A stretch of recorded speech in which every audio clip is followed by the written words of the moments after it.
মানুষ যতই বিজ্ঞান প্রযুক্তি ও উন্নতির পথে অগ্রসর হোক, পৃথিবীর গভীরের অদৃশ্য কম্পন আমাদের মনে করিয়ে দেয় আমরা সৃষ্টিকর্তার সামনে কত অসহায়। ভূমিকম্প সেই মুহূর্তের নাম যখন আকাশ পাতাল কেঁপে ওঠে আর মানুষের সব অহংকার ভেঙে চুরমার হয়ে যায়। মনে প্রশ্ন জাগে, ভূমিকম্প কি আল্লাহর গজব? ইসলাম এ সম্পর্কে কি বলে? কুরআন হাদিসে ভূমিকম্পকে কেবল শাস্তি নয়, বরং সতর্কবার্তা, পরীক্ষা এবং সৃষ্টিকর্তার ক্ষমতার নিদর্শন হিসেবেও উল্লেখ করা হয়েছে। আসুন কুরআন হাদিসের আলোকে বিষয়টি পরিষ্কারভাবে বুঝে নেই। আল্লাহর পক্ষ থেকে এই বিপদ কোনো সাধারণ ঘটনা নয়, বরং এটি আমাদের জন্য গভীর সতর্কবার্তা ও আল্লাহর পরীক্ষা। পবিত্র কুরআনে ইরশাদ হয়েছে, আমি তোমাদেরকে ভয়, ক্ষুধা ও ক্ষতি দিয়ে এবং প্রাণহানি ও সম্পত্তি এবং ফলফলাদের স্বল্পতার মাধ্যমে পরীক্ষা করব, আর আপনি ধৈর্যশীলদের সুসংবাদ দিন। পবিত্র কুরআনে উল্লেখ রয়েছে, কিছু জাতি তাদের অবাধ্যতার কারণে আল্লাহর পক্ষ থেকে ভূমিকম্পে ধ্বংস হয়েছে।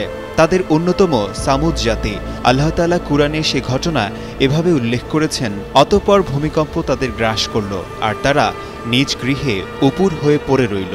কুরআনুল কারিমের এই আয়াত থেকে বোঝা যায়, আল্লাহ কিছু অবাধ্য জাতিকে শাস্তি হিসেবে ভূমিকম্প দিয়েছিলেন।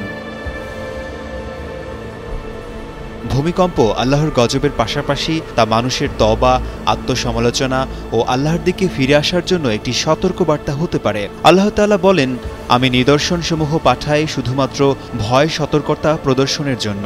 ভূমিকম্পে পৃথিবী কাঁপে, কিন্তু আল্লাহর ইচ্ছাই তাকে স্থির রাখে। এই সবই মহান আল্লাহ তাআলার কুদরতের নিদর্শন। কিয়ামত সংঘটিত হওয়ার সময় ভূমিকম্প হবে। সে সময়ের অবস্থা কেমন ভয়াবহ হবে তা উঠে এসেছে কুরআনুল কারিমের বর্ণনায়।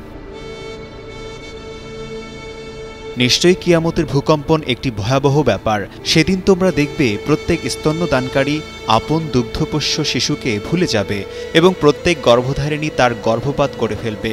আপনি দেখবেন মানুষকে মাতালের মতো, অথচ তারা মাতাল নয়। তবে আল্লাহর আযাবই কঠিন। অন্য আয়াতে মহান আল্লাহর শক্তি ও কুদরত উপলব্ধি করা প্রসঙ্গে মহান আল্লাহ ইরশাদ করেন, যখন জমিন প্রবল কম্পনে প্রকম্পিত হবে আর জমিন তার বোঝা বের করে দেবে, আর মানুষ বলবে, এর কি হলো? সেদিন জমিন তার বৃত্তান্ত বর্ণনা করবে, কারণ আপনার রব তাকে নির্দেশ দিয়েছেন। সেদিন মানুষ বিক্ষিপ্তভাবে বের হয়ে আসবে, যাতে দেখানো যায় তাদেরকে তাদের নিজেদের কৃতকর্ম। আশিকুর রহমান, যুগান্তর নিউজ।